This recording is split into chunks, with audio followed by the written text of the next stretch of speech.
I've seen and heard a lot of misconceptions about Robin's tilts recently, so we're gonna talk about them. Real bottom of the barrel topic we got here.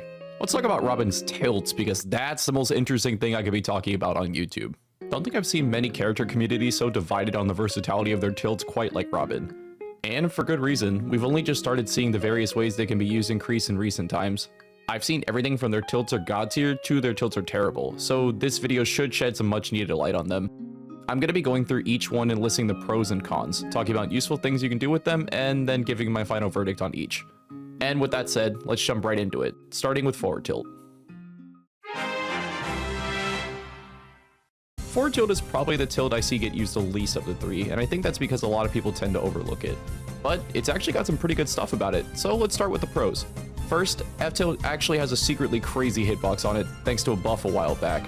It's actually comparable to Lucina F-tone in terms of its frame data and hitbox. The big difference though is Lucina's has a ridiculous anti-air hitbox and comes out of frame faster, but other than that, they're extremely similar on paper. Only problem is it's stuck on Robin. Robin's F-tilt actually sends in a tumble starting at 4%, a whole 20% earlier than Lucina's. Last F-tilt pro I'll mention is that it has a frame 8 startup, which is pretty good. It's also a great poking tool, especially out of a dashback. As for the cons, the major ones would be that this move start to finish lasts 32 frames in total, and it's minus 15 on shield, which isn't very safe. Which honestly wouldn't be that bad of a con if it had Lucina's massive anti-air hitbox or better ground speed. Generally, you're not going to see Robin slipping and sliding around with F-tilt when there's better grounded options to use. But for using this move as a way to poke and box with the opponent every now and then, it gets the job done. Final verdict, solid move. 4 out of 5. Use it more.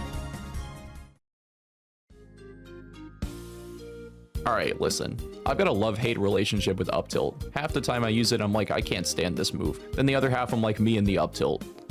Basically, it's got high highs and low lows, so let's talk about them. I think the two most notable things about the move are that it's actually a pretty great anti-air if used correctly, and the back hit of up tilt can actually set up for some neat kill confirms. Up tilt can also set up for a shield poke under the platform if you use falling up air first, which is pretty useful for getting people off platforms and into the air for juggles. Up tilt comes up pretty fast at frame 6, which is fantastic as well. Now, let me tell you why I personally don't like this move, and I'm definitely biased. Whenever I use this move, the hitbox just... and it's gone! Look at this hitbox. The actual hitbox itself doesn't start until about Robin's shoulder height, which is great for hitting people above you, but this means it will just straight up not hit shorter characters directly in front of you.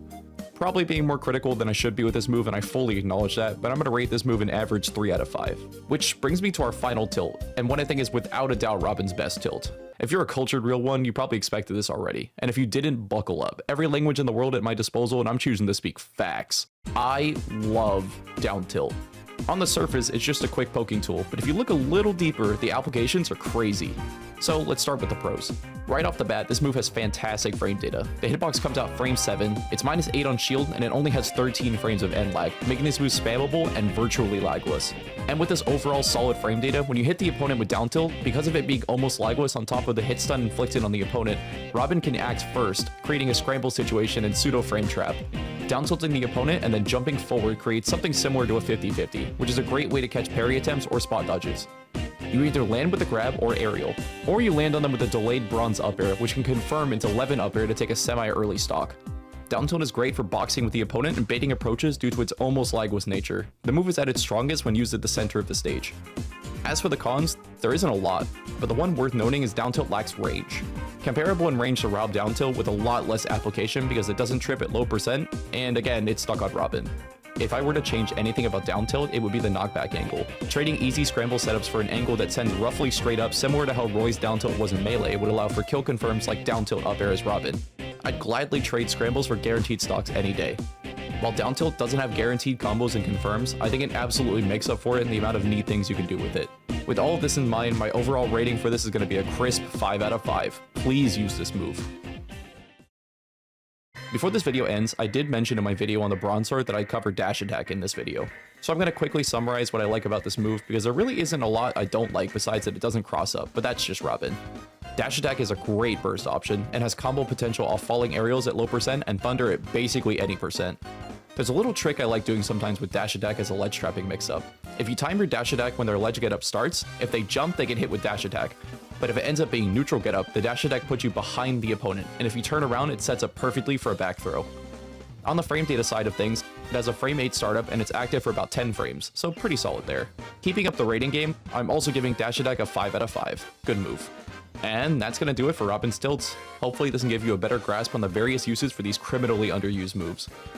Once you start using them more, it becomes clear where you want to use each. And it opens up a ton of new opportunities for damage or even stocks. So get out there and start down tilting to feel the true power of the Bronze Sword. And that is gonna do it for my 3-part series on Robin's aerials and normals. Thank you guys so much for watching, and I'll see you all in the next one. Take care.